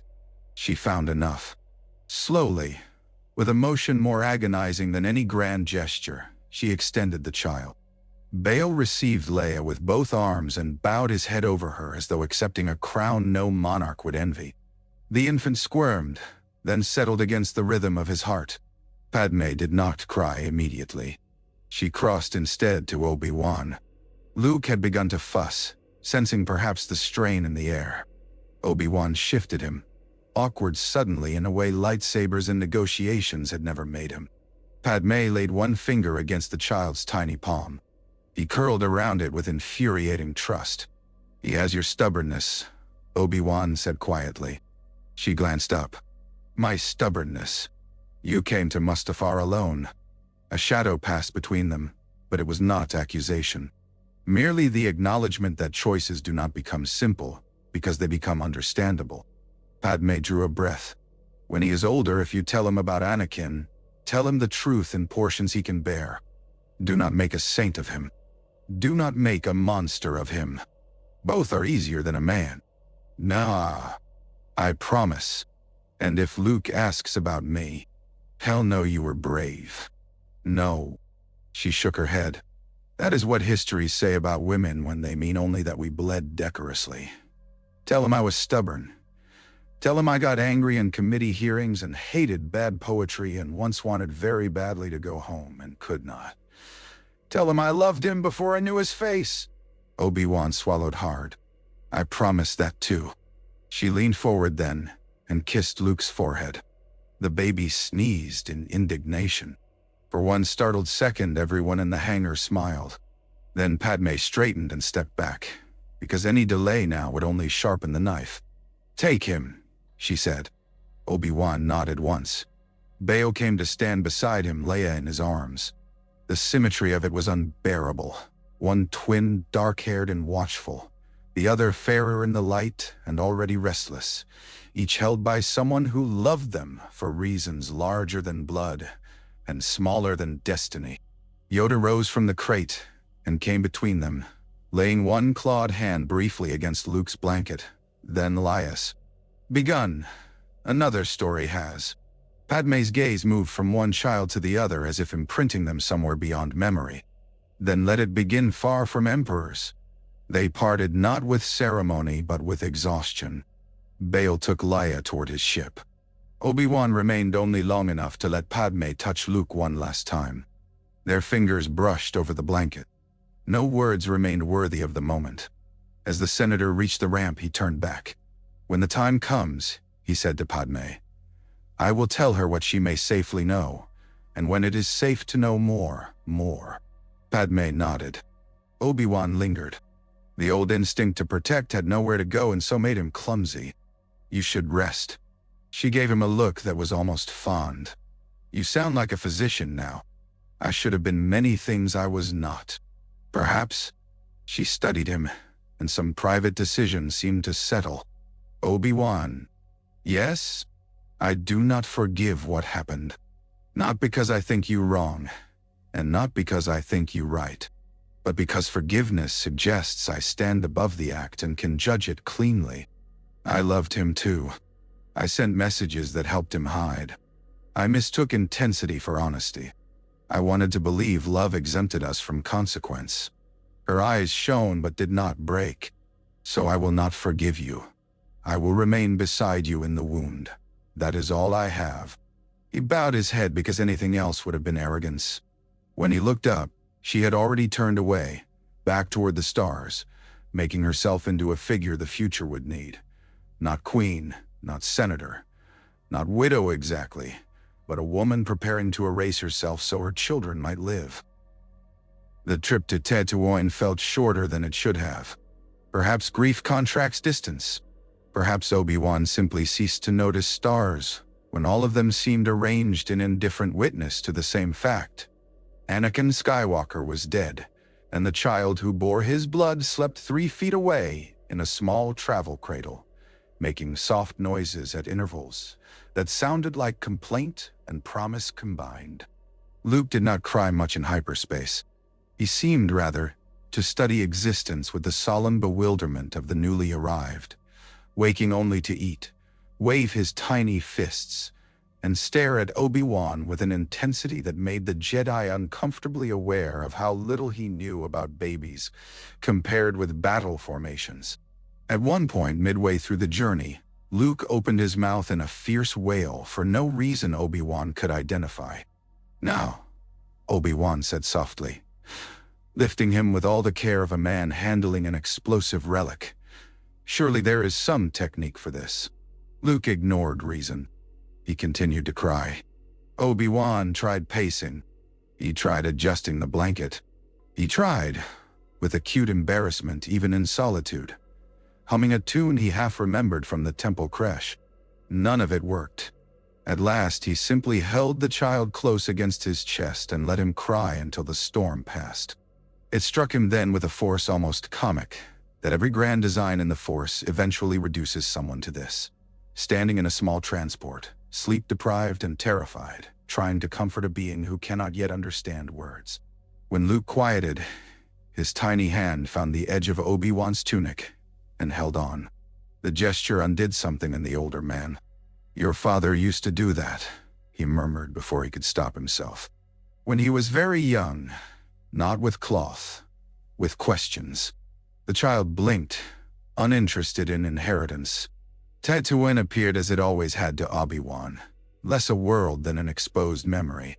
Sand seas, Jundland wastes. Heat already visible from orbit in the wavering shimmer over stone. It was impossible to come here without thinking of the child Anakin had been, the mother he had left behind. The old poverty and old dignity of lives lived under suns so merciless, they reduced all ambition to practical terms. Water, door, shade, credit, family, if one had it. As the skiff descended toward the Lars homestead, Obi-Wan felt a knot tighten inside him. Owen Lars met him outside before the dust had fully settled. He stood square and weathered in work clothes, the sun having carved his face into blunt distrust over the years. Time had made him broader, more settled, but not softer. Beside him came Beru, whose kindness had always seemed to Obi-Wan less like delicacy than like a form of intelligence underestimated by harsher people. She took in the sight of him, the blood-stained robe partly clean but not well enough, the bundle in his arms, and her face changed at once. "Owen," she said quietly. Owen looked past Obi-Wan to the empty passenger space of the skiff. Whatever answer he found there sharpened his expression. "Where's Anakin?" Obi-Wan had rehearsed many versions of this conversation. All dissolved under the desert light. "Dead." The words sat between them, plain as a gravestone. Owen's jaw worked once. He had never loved his stepbrother in any uncomplicated way. Anakin had been too brilliant, too restless, too shaped by elsewhere. Yet blood remains blood even when estrangement hardens around it. "How?" "In the war," Obi-Wan said, then stopped himself. A half-truth here would poison everything later. He corrected with effort. "At the end of it, he fell to darkness and I could not save him." Owen's eyes narrowed. "That sounds like Jedi talk for something worse." "It is." Beru stepped forward then, looking not at Obi-Wan first but at the infant. "And this is his child." "Yes." Something like pain moved over Owen's face. Not grief exactly. A recognition that trouble had once again walked out of the stars and found his doorstep through the same family line. "No," he said immediately. Beru turned to him. "Owen." "No, absolutely not. You brought war here once before, and now you bring it wrapped in a blanket and expect us to smile." Obi-Wan took the refusal without protest. He had expected no less. "I do not expect a smile. I expect danger if he stays with me or with anyone tied to the Jedi. With you, he is only a farmer's nephew. Skywalker isn't an invisible name out here. It is more invisible than anywhere else," Obi-Wan said. "And you know it." Owen's gaze cut to the child. Luke had awakened and was staring up at the suns as if personally offended by their brightness.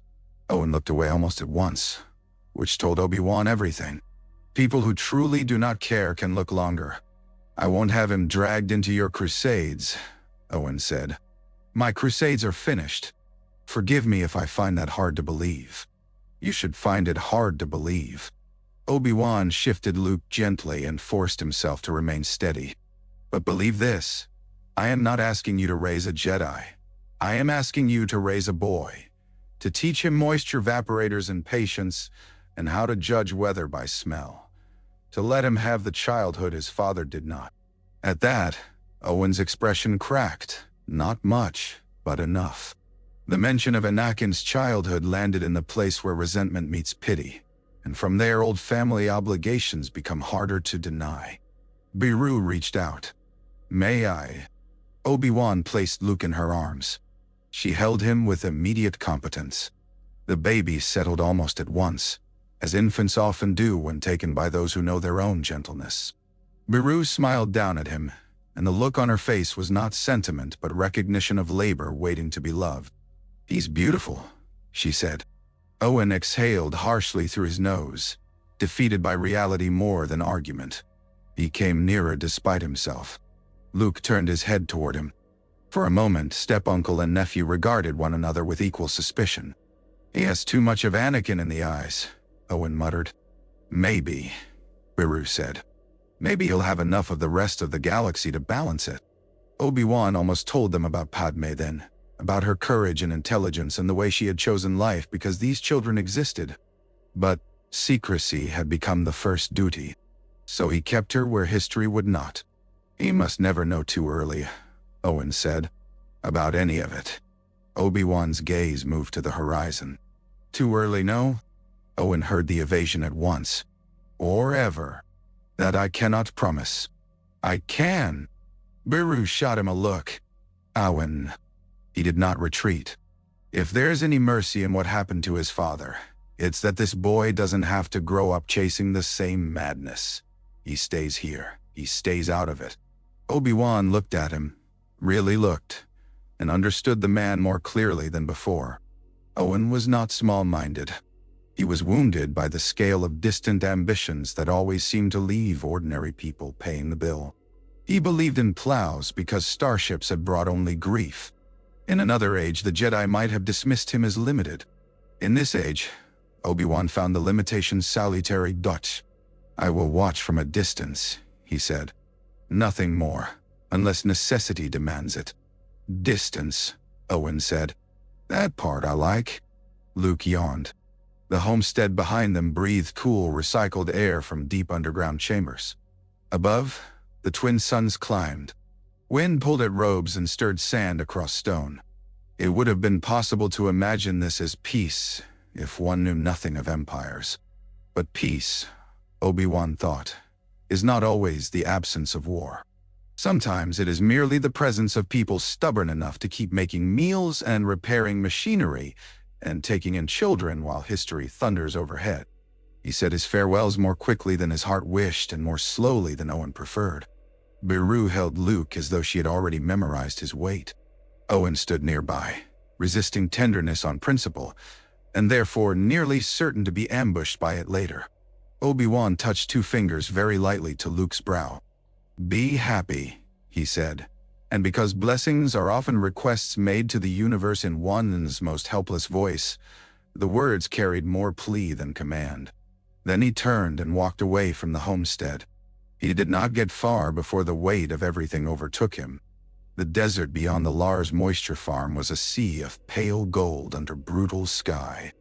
Obi-Wan climbed a low ridge of rock and stood there with the wind flattening his outer robe against his legs, looking back at the small cluster of structures half sunk into the sand. Somewhere within those walls, Luke Skywalker had just been laid down in a place humbler and safer than any palace, Senate Rotunda, or Jedi Temple had proved. On Alderaan, perhaps at this very hour, Leia would be entering her own second life among mountains and white cities, and the grave tenderness of Bail and Breha Organa. In some hidden transit lane or sealed residence, Padmé would be disappearing by stages from the history she had helped write. On Coruscant, Sidious would be building systems to compensate for the apprentice now cold and secret. Yoda would soon go to exile. The Order had fallen. The Republic was ash-wearing law as a mask. And still the Force moved. Not triumphantly. Not even clearly. But it moved. Through children. Through grief. Through ordinary people, choosing care in small rooms. Through old masters admitting failure. Through a senator willing to become a ghost. Through a farmer's wife taking a dangerous infant without asking whether destiny paid enough to be worth the trouble. Obi-Wan lowered himself to the rock and sat. For the first time since Mustafar, he allowed the images to come without resistance. Anakin as a boy, squinting into Tatooine's sun. Anakin on Geonosis, reckless and laughing despite pain. Anakin's face on the Black Shore, shock stripped of all grandiosity, the brief impossible clarity in his eyes before the final strike. Padmé on the birthing table refusing to die because two new voices had entered the world. Luke's hand wrapped around his robe. He wept then, not as a Jedi, not as a general, not as a master who had lost an apprentice, simply as a man who had lived long enough to see love fail in all the ways it can fail, and yet not be convinced by failure that love was therefore false. The desert accepted his grief without witness. When at last the tears had spent themselves and dusk began to think about gathering, Obi-Wan felt something brush the edge of awareness. Not the hot, raw force of Anakin's life, never that again. Something calmer, familiar in a way memory recognized before thought. "Obi-Wan?" said a voice like wind over dry stone. He stiffened. The voice did not sound in his ears exactly. It sounded where hope and grief meet. He closed his eyes. "Qui-Gon," he whispered. No figure stood beside him. No luminous shape took form in the air. Yet the presence remained, warm with patience, impossible to mistake. The old master's death on Naboo had once seemed to Obi-Wan the defining rupture of his life. Now, sitting above a moisture farm with an empire rising and his brother dead by his own hand, he understood death differently. Not as disappearance. Not as answer either. Only as one more veil the Force wore while remaining itself. "Failed him I did," Obi-Wan said into the evening. A long pause. Then, gently, "You were not alone in that." The reply did not absolve. It made absolution unnecessary for a moment. Twin suns lowered over the dunes. Shadows lengthened from the homestead. Somewhere below, Luke began to cry, thin and vigorous, and Beru's voice floated up faintly in answer. Obi-Wan opened his eyes. In the fading light, Tatooine looked less like exile than like beginning disguised as hardship. Not a grand beginning. Not one any prophecy would have chosen if prophecies were honest. But a beginning all the same. Far away on Coruscant, an emperor sat in a palace and mistook control for completion. Far away in hidden corridors, a mother vanished so her children might one day live in the open. Far away in the living Force, the old order was dying without yet knowing what shape its remnant mercy would take. And here, on a harsh world where a slave boy had once dreamed of stars, that boy's son slept under the care of people who measured life not in destiny, but in water and whether the child had eaten enough. The galaxy had not been saved. It had merely not been ended. For now, that would have to do. Obi-Wan drew his cloak around himself as the evening cold began its swift descent. He would make a hut in the wastes. Watch from afar. Learn if he could from Qui-Gon how to speak to the dead without losing the living. Carry guilt the way desert nomads carry water. Not because it is pleasant, but because survival sometimes demands the transport of heavy things. Below him, the first light came on in the Lars homestead. Above him, the first stars answered. And between those small defiances of dark, the Force, wounded, grieving and stubbornly alive, went on breathing.